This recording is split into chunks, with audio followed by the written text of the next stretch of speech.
Dalawa umano ang Senado na mayroon sa kasalukuyan ayon kay Senator Alan Peter Cayetano. Kasunod ito ng tila hindi matapos-tapos na gulo sa liderato ng kapulungan. Ayon kay Senator Cayetano dahil sa hindi pagbibigay daan ng kampo nila Senator Sherwin Gatchalian, tila nahati na ang institusyon. So, apparently, because ayaw nila pumayag, dalawa Senado natin ngayon.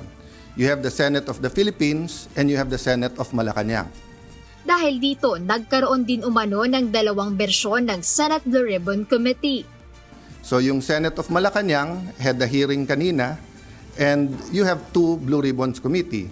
Yung isa ay Committee de Absuelto na ang kanyang main work is paano i-absuelto yung mga high officials ng ating bansa at yung isa naman na Seeking the Truth. Kaugnay nito hinimok ni Senator Cayetano ang Senado na bigyan ng pagkakataon ang 18 nagpakilalang bodyguards ni dating Congressman Zaldico na sila umanong may hawak ng mga video, dokumento at matitibay na ebidensyang may kaugnayan sa issue ng flood control projects. Bukod dito iginiit ng senador na panahon ng magpasya kung hahayaan na lamang bang maging sunod-sunuran umano ang Senado sa ehekutibo o mananatili itong isang independent na institusyon.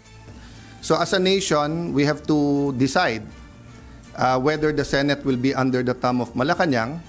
And now that it is very clear to us that the biggest ever corruption scandal is the flood control scandal, if it's acceptable to us that we witnessed this morning, the biggest cover-up committee hearing of our generation. Diba? So ganun lang kasimple yon.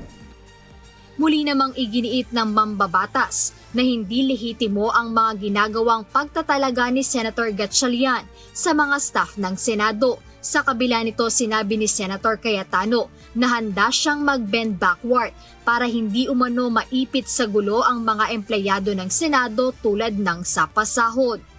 So I really want to avoid sa dami ng problema ng ating bansa that we have to write land bank, maipit yung sweldo ng mga empleyado and everything. And I'll never bend the law, nor will I bend the Constitution, but I will bend backward for our employees para hindi sila maipit sa gulo for as long as it doesn't bend the law. Jedne Resina, humahataw sa balita ngayon.